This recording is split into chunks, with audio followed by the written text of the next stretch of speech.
वृंदा। हरे कृष्णा कृष्ण कृष्ण हरे हरे, हरे राम राम राम हरे हरे।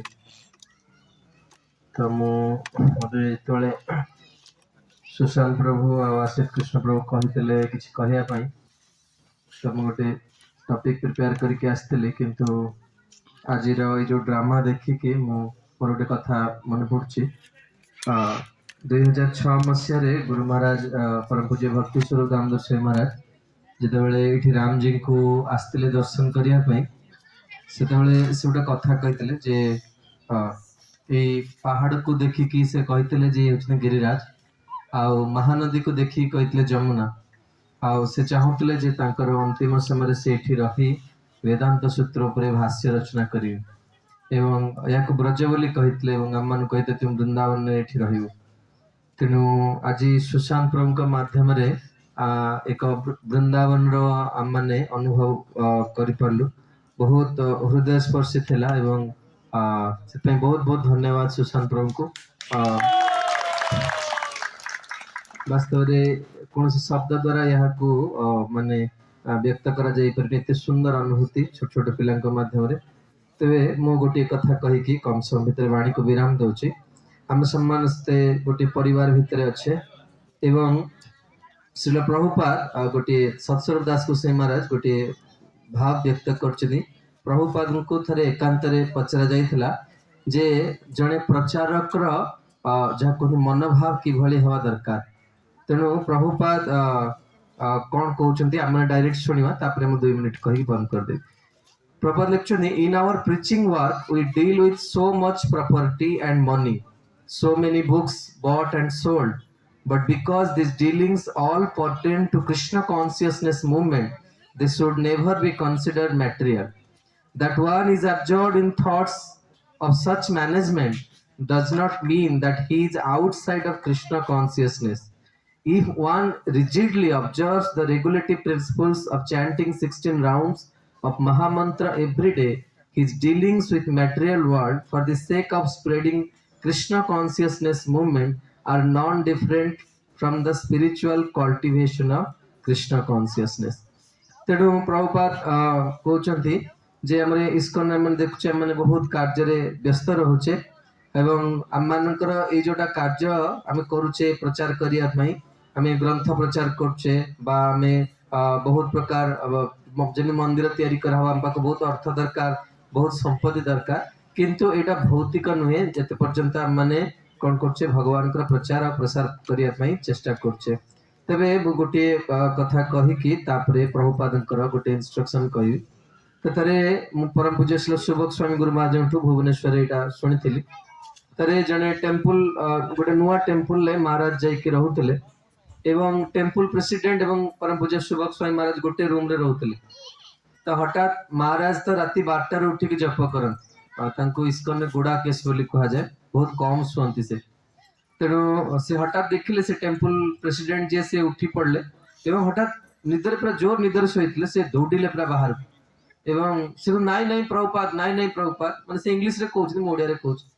तेणु किसी समय पर से गली पड़े पाहाच एवं तापर से उठिकी आसले महाराज सेमती अविचलित भाव जप कर महाराज पचारे कौन है आपंकर से कहले प्रभुपाद माने प्रभुपाद से समय प्रकट अच्छा प्रभुपाद बाड़े गोड़े।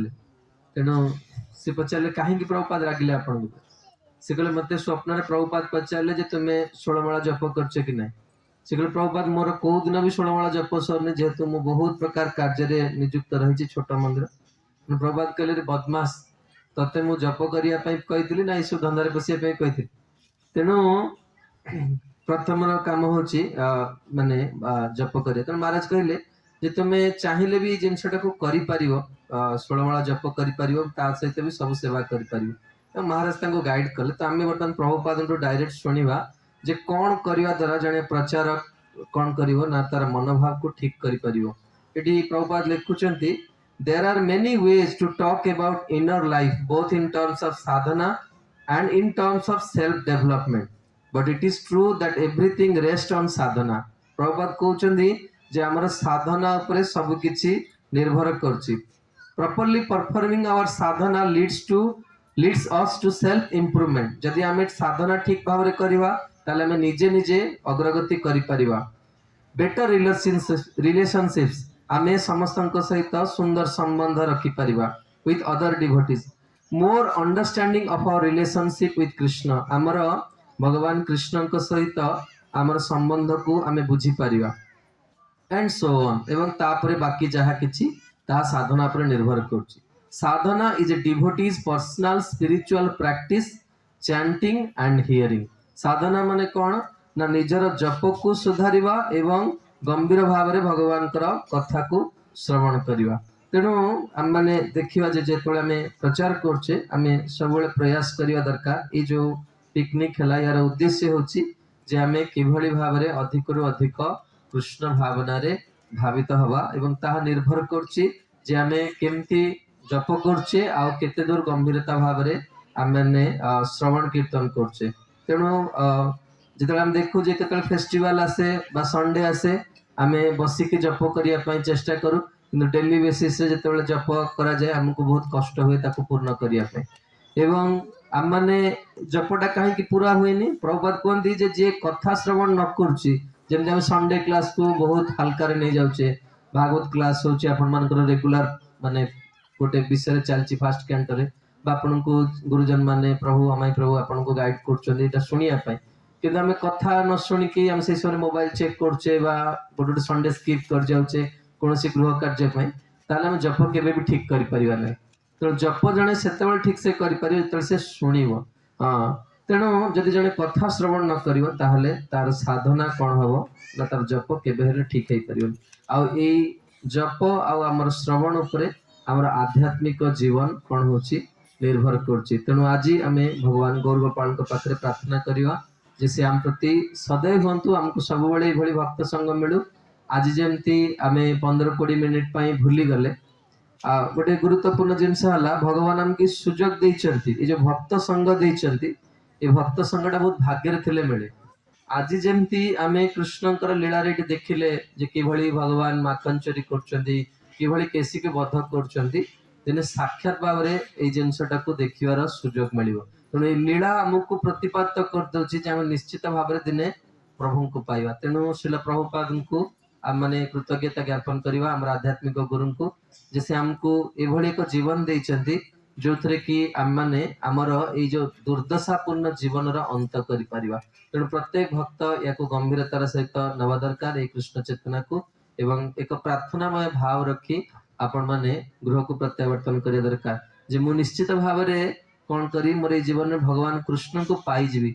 आ भावनाटा प्रति थर मंदिर रू फेरी गला बेले ये भावनाटा बड़ जोर की जीवा दरकार जे मु प्रति प्रति प्रति जते बळे मंदिर को आसीबी मोर ये विश्वासटा बढ़िया दरकार जे मु भगवान को जीवन में पाइबी। तेणु मंदिर को जिते आसुवे पर निंदा पर चर्चा बा इतर कथा न है किभली भाव में आम अधिक रु अधिक कृष्ण भावना रे भावित हवा यह आमर प्रयास हवा दरकार। हरे कृष्ण। जगत गुरु श्रील प्रभुपाद की जय।